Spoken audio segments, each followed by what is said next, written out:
ఆసిఫాబాద్ జిల్లా కాంగ్రెస్ అధ్యక్ష పీఠం ఎవరికి దక్కనుంది?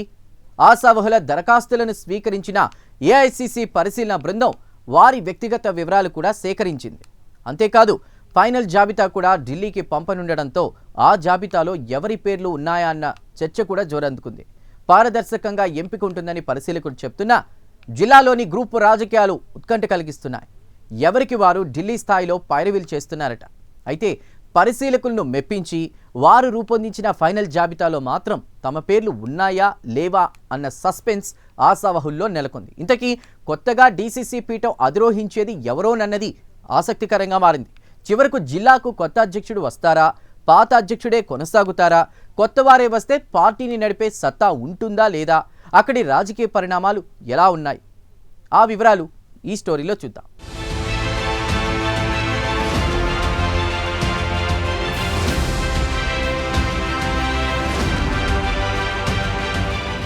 కొమురం భీం ఆసిఫాబాద్ జిల్లా కాంగ్రెస్ కమిటీ అధ్యక్ష పీఠం ఎవరికి దక్కుతుందో అని ఆసక్తి రేపుతోంది. ఏఐసీసీ పరిశీలన బృందం జిల్లాలో దరఖాస్తులు స్వీకరిస్తుండటంతో కాంగ్రెస్ నాయకుల్లో హడావుడి మొదలైంది.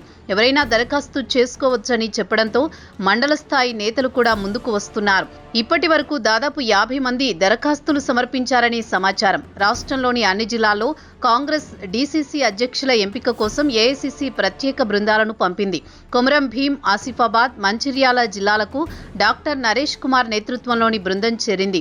పీసీసీ సమన్వయకర్తలు అనిల్ కుమార్, శ్రీనివాస్, జ్యోతి కూడా ఈ బృందంలో ఉన్నారు.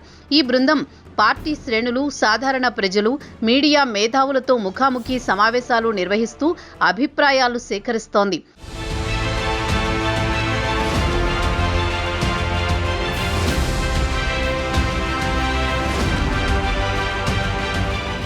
ఈ ప్రక్రియ తర్వాత జిల్లాల వారీగా 6 పేర్లను ఏఐసీసీ అధిష్టానానికి పంపనున్నారు.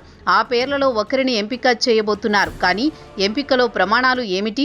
పార్టీకి అంకిత భావమా, సామాజిక సమీకరణాలా, లేక పెద్దల ఆశీర్వాదమా? ఈ ప్రశ్నలన్నీ ఇప్పుడు కాంగ్రెస్ శ్రేణులో చర్చకు దారితీస్తున్నాయి. ఆసిఫాబాద్లో మాత్రం వర్గపోరు తెర మీదకు వచ్చింది. ప్రస్తుత డీసీసీ అధ్యక్షుడు విశ్వప్రసాద్ రావు, నియోజకవర్గ ఇన్ఛార్జి శ్యామ్ నాయక్ల మధ్య అంతర్గత పోరు కాంగ్రెస్ వర్గాల్లో తెగ చర్చనీయాంశమవుతోంది.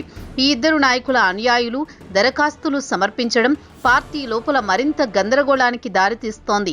మహిళా నాయకులు కూడా ఈ పీఠం కోసం ప్రయత్నాలు మొదలుపెట్టడంతో పోటీ మరింత ఉత్కంఠభరితంగా మారింది.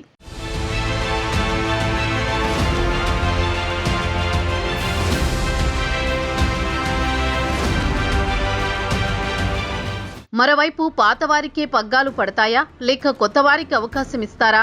ఏఐసీసీ బృందం ఎవరి పట్ల మొగ్గు చూపుతుందన్నది జిల్లా కాంగ్రెస్ శ్రేణులలో ఇప్పుడు చర్చనీయాంశంగా మారింది.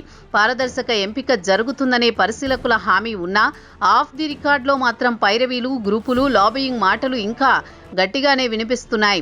అధికారిక దరఖాస్తులు పూర్తయ్యాయి. ఇప్పుడు మిగిలింది ఒక్కటే, హైకమాండ్ నిర్ణయం.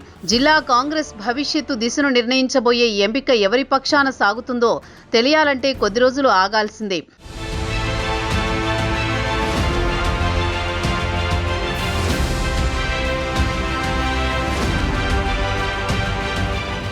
ఇదిలా ఉంటే ఆసిఫాబాద్ జిల్లా కాంగ్రెస్ అధ్యక్ష పీఠం ఎవరికి దక్కనుంది? ఆశావహుల దరఖాస్తులు స్వీకరించిన ఏఐసీసీ పరిశీలనా బృందం వారి వ్యక్తిగత వివరాలు కూడా సేకరించి ఫైనల్ జాబితాను ఢిల్లీకి పంపినట్టు సమాచారం.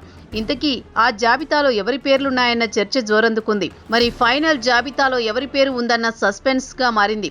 ఇంతకీ కొత్తగా డీసీసీ పీఠం అధిరోహించేది ఎవరో అన్నది జిల్లా రాజకీయాల్లో హాట్ టాపిక్ అయింది. మరి జిల్లాకు కొత్త అధ్యక్షుడు వస్తారా, పాత అధ్యక్షుడే కొనసాగుతారా, కొత్తవారే వస్తే పార్టీని నడిపే సత్తా ఉంటుందా అన్న ప్రశ్నలు తలెత్తుతున్నాయి. చూడాలి మరి కొమురం భీం జిల్లా కాంగ్రెస్ పగ్గాలు ఎవరు చేపడతారో.